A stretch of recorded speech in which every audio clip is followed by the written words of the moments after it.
Are you sick of all the opposition, the conflict, the rowing, the tribalism, the division and opposition that constantly defines our times? Well, in this conversation with Brian Cox, he explains how in the world of science, in the world of physics, it's necessary to have opposition, that one thing cannot exist without the other, that far from oppressing, repressing, censoring and controlling views that we don't agree with, we should be celebrating them, encouraging them. Thesis, antithesis, synthesis. We need to come together and create new ideas. But don't take my word for it. I didn't used to be a keyboard player in a 90s band and then become an astrophysicist. Brian Cox did. We can rely on him. One of the things I'm interested in, Professor, is how can we use what we learn in science to inform our societies in bloody difficult times politically and globally? What values can we extract? Well, there are... I'll answer that, and then I want to go back to something you said, which is about routes to insight, which I thought was really interesting. But the answer to that question directly is that Oppenheimer pointed out, so if you think about political philosophy, the way that we organise our society, so you might think that there are mutually contradictory axioms. So, for example, one could be freedom of the individual. If you're a libertarian, extreme libertarian, you think that individual freedom is the most important thing, and you might be prepared to compromise a bit and build something in order to have a society, but ultimately you're talking about freedom as the basis. Whereas if you're a communist or further to the left, you might think that society is all that matters, and you might reluctantly build a bit of individual freedom in. And what Oppenheimer was saying with this idea of complementarity is the two ideas of freedom and society are inextricably linked. They feed off each other. They are both necessary for the other to exist. So you can't have freedom without a society, and you can't have a society without freedom. And just the idea that you don't start saying, I am a conservative, or I am a Marxist, or I am a whatever. You have to understand that human society and its interaction with individuality is very complicated. Yes. And you need to understand, you need to be comfortable with holding those two ideas. We call them orthogonal in physics, at right angles, the mutually contradictory ideas. I'm drawing a little That's good. orthogonal, 90 degrees to each other. You have to hold both of them in your head and be comfortable and understand that you need them both to get a full picture. Thesis, antithesis, synthesis. There's another spiritual and idea. It's not contradictory. And you have to do it in understanding quantum mechanics. And that's the great thing, because nature forces you to think like that. So it's no longer optional, which is Oppenheimer's key point. Yes. So you're trained.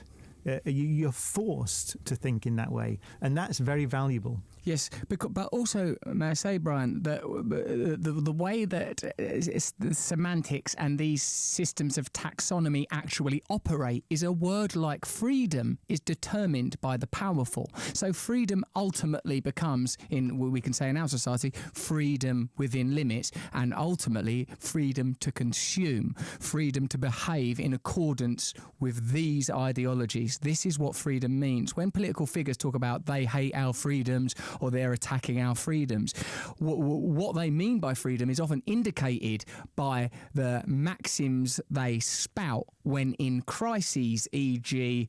go out and shop after 9/11, or there's no such thing as society from Margaret Thatcher. These sort of momentary fissures through which we can glance what they mean. What is the state? What is their truth? Because we were discussing earlier in my somewhat intentionally daft radio show,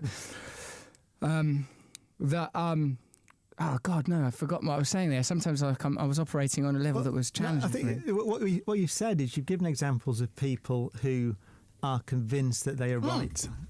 That is the point. Yes, certainty. You said beware of people that are certain. Yeah, and I think that really, if you think about what a free society is, then it means that there's a spectrum of viewpoints on every issue, and so you can imagine. I'd call it a distribution, and in mathematics we call the tails of the distribution, which is the bits at the end. So most people might believe the stuff in the middle, but there are people on either side that believe other things. And you have to, by definition, in a free society, find yourself occasionally at odds with the majority. That is a signal that you live in a free society, and you should celebrate it.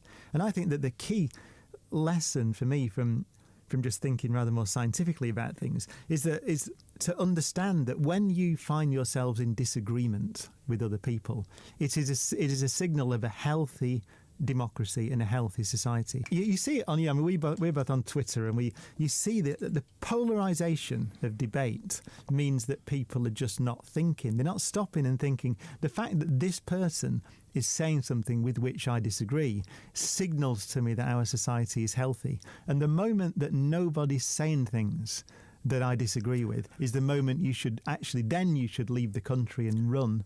Don't you think that what we're witnessing now is a time of foreclosure around discourse, that more and more things are becoming taboo, that there's a re-emergence of censure? And the internet, as you've just indicated, is a very good example of that. These are the things that are unsayable. Furthermore, don't you think that we have to say that there are ideologies, ideals are being set. There is such a thing as power. We're not living in a society that's constantly fluctuating in accordance to the will of the majority. We're living in a democracy where the function of democracy is to limit the capacity of people to impact its objectives. And one of the problems of globalization is that it has meant the establishment of elite that are not subject to sort of national or any kind of regional law, but they seem to live in a kind of, what do I want to say, a sort of a rarefied, protected space. Except that.